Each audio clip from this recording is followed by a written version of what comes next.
Hello. Good morning. Good morning. So, Afternoon. where are we, Richard? I know where we are, but tell... We're at a secret location. This is Richard's condo in Bangkok. That's true, yeah. Yeah. Just joking, yeah. So this actually is just up the road from Artist House in Ta Pra. And what's fascinating about this place is it's become my second home. Not actually your place, because I stay in a place either on the Klong, which is the river, or I've just checked into Bed by Ta Pra, which is my favourite hotel in the world at the moment. But what's good about this particular street is when I walk down the street, it's like walking down memory lane, because it's actually where you wrote your book about, isn't it? Yeah, it is. The last chapter, Muesli walks down this road. It's my residence in Bangkok. I love it around here. It's a great place, local community, and really, really nice. Yeah, it's always like coming. I've not been here for quite a while, and didn't expect to be coming here, but here we are. Well, I'm here to do my networking, and I've got my own reasons to be here, and it just married with you fancying coming and getting away, and you've got some work to do, yeah? I have, yeah. I've got some work coming on. But pretty much, as I walk down this road now, there's some iconic landmarks that I'm anchored to now. And I mean, it's your place, but I'm anchored to it now, that bring back memories of events and occasions that I've enjoyed in just the short time I've been coming. So there's a bar on the left-hand side called Route 3. Route number 3. Why do we like Route 3?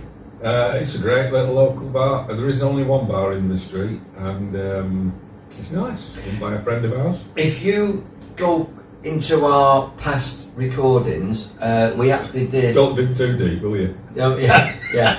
I know. We actually did a live in there because it was a jazz night. Yeah.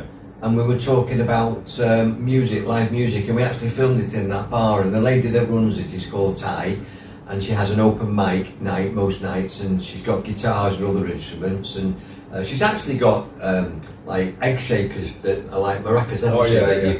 You can. She plays music and she encourages you to take part. She's got musical instruments, and anybody can go up and play.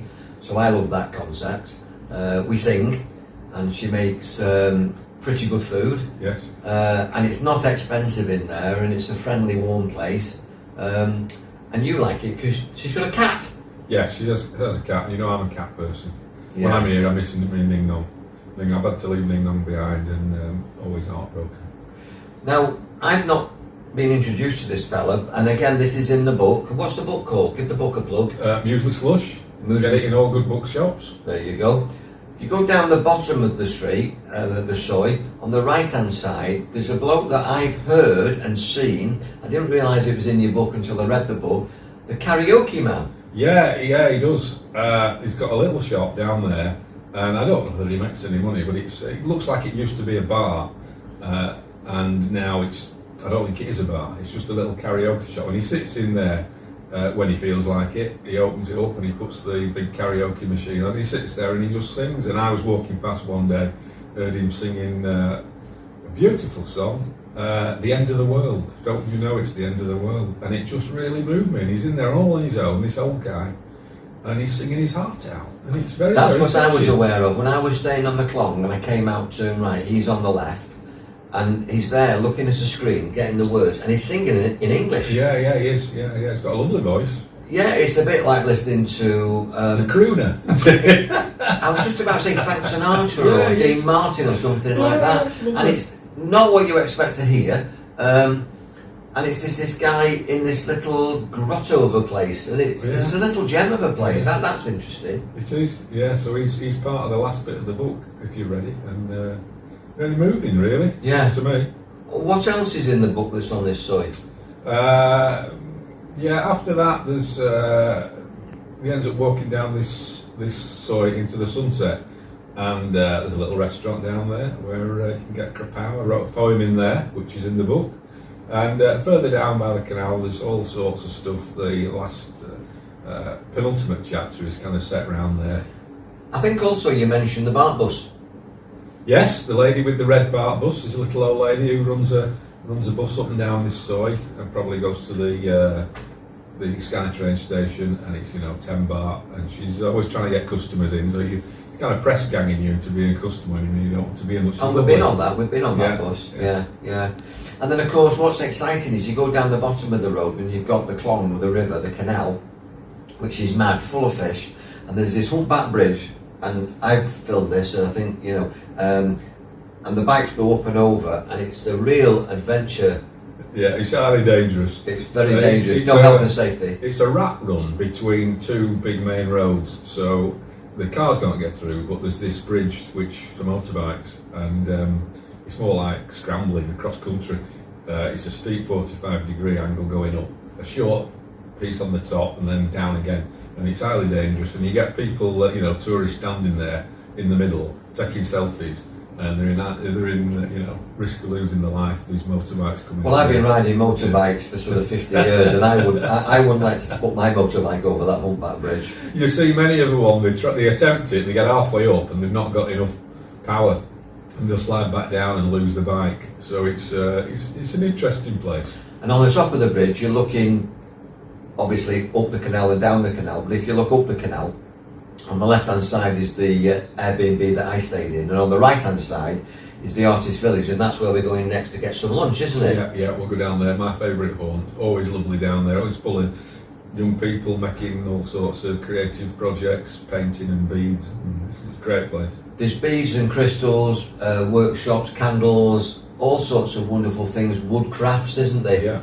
Bamboo, food, coffee.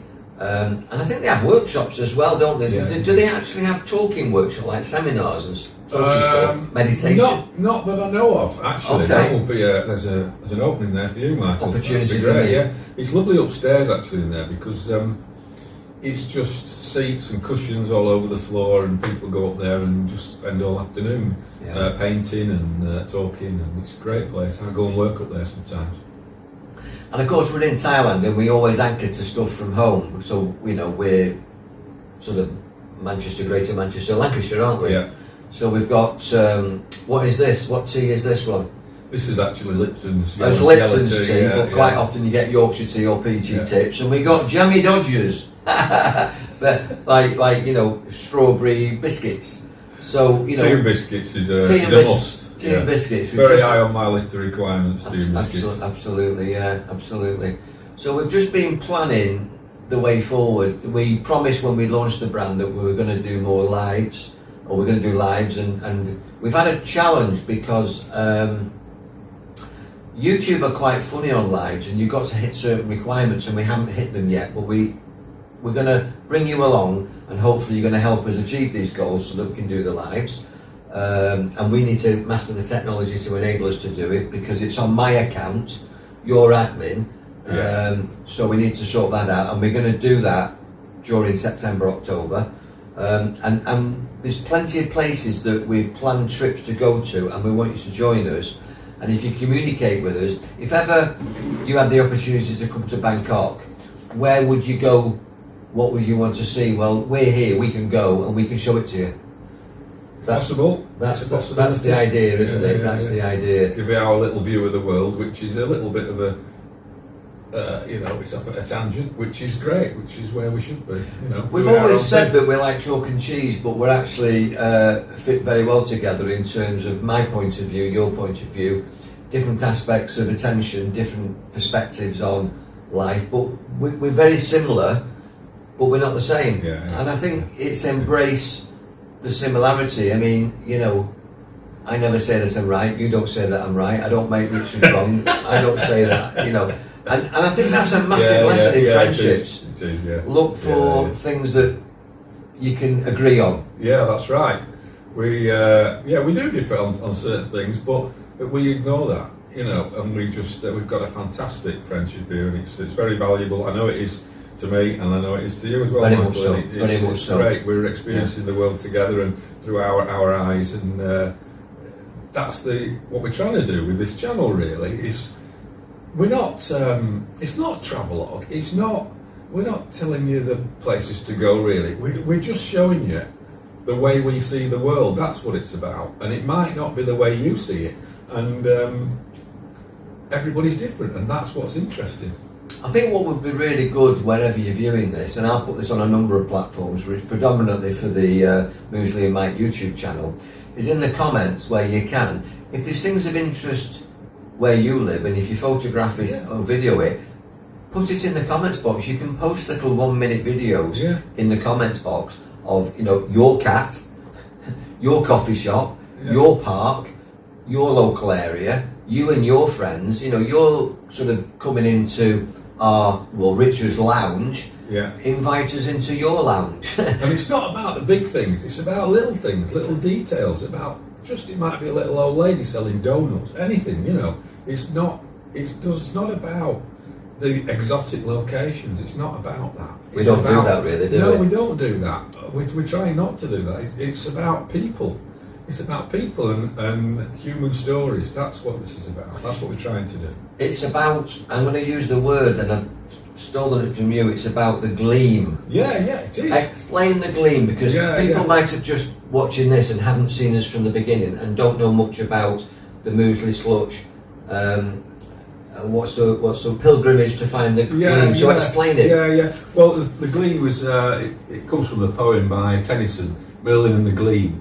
And it's kind of it's searching for the that little spark, you know, a little spark of life, something inspiring, elevating, and that's what the gleam is. Now you can find that in anything, like I say, in a little old lady selling donuts. I'm talking about her because I met this is somebody not too far away. I was there walking around the street one day, and this little old lady, she's just got a table, and she's got about 6 donuts on it, you know, and that's her living. And she's made them herself, she's out on the street selling. There's no social security, she's got to make her money. So she's made some donuts and she's standing there, hopefully waiting to sell them. I mean, it's a beautiful thing, you know. So I went and bought some donuts and put a smile on her face and put a smile on my face. And that's the gleam, you know, that sharing that little spark, little human contact, that optimism. And that's the meaning of life. That's, for me, in my opinion, it's not about the big things, it's about those little moments. So if you have got any moments, tell us about them, you know, show us the gleam that you find anywhere in your life, and that's what keeps us going. We'd be very, very blessed if you did that. Definitely. Most people here, you can get a bowl of noodle soup, which is a wholesome, organic food, dinner, lunch, whatever, for about 35 baht, which is about 80 pence, 90 pence. And most people here are happy, particularly in their old age, just to earn that, to get a bowl of noodles, which will sustain them today. It's a life lesson, you know, for us coming from UK, where you've got social security, you've got, you know, benefit system, which, you know, I have benefited from in certain times of my life, and needed it, and it's been wonderful. But there isn't that here. You've got to. There's no welfare state here. There isn't. You've got to do something, and it's a real lesson. It's an eye opener, isn't it? The other thing that it is. The other thing that's not here. There's no old people's homes. No. There's no nursing homes as such. It's all done within the families. Yeah, it is. And if there's no family for any reason, then sometimes people are on the street. But what they do is they go to the temple. Yes. The temple rescues them. The temple is almost like the community centre. That's right.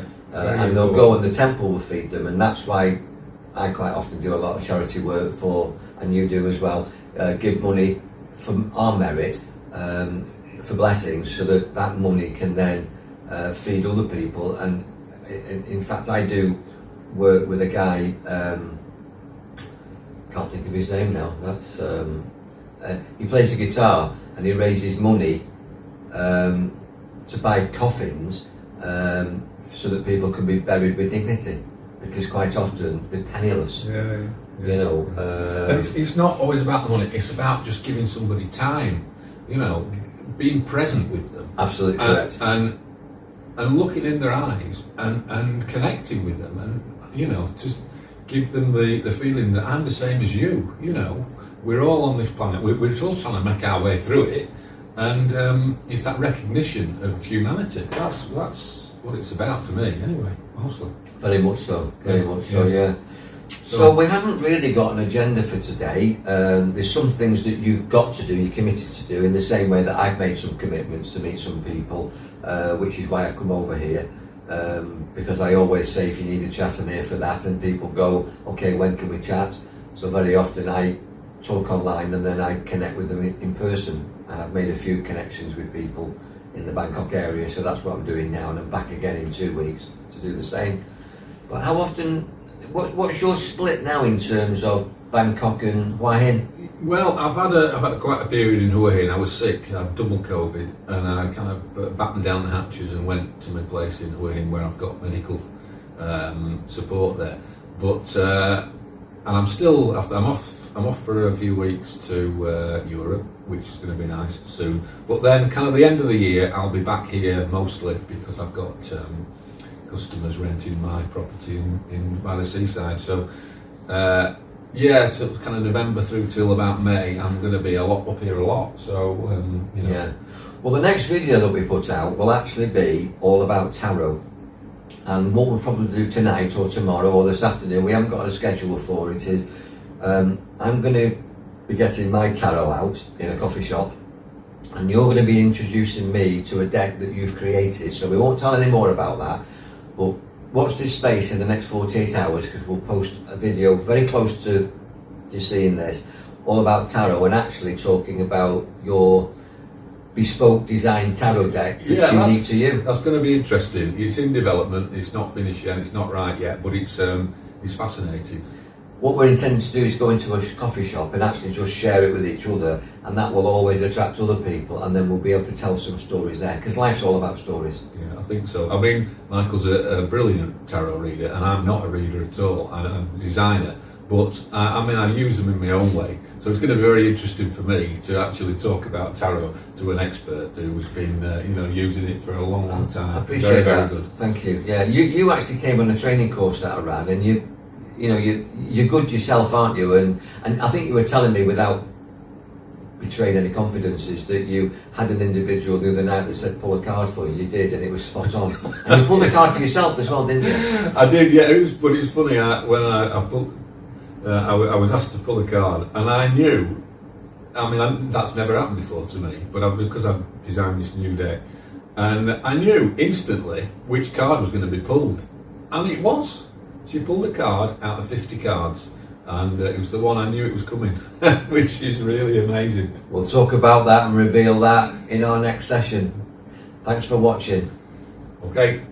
Take care.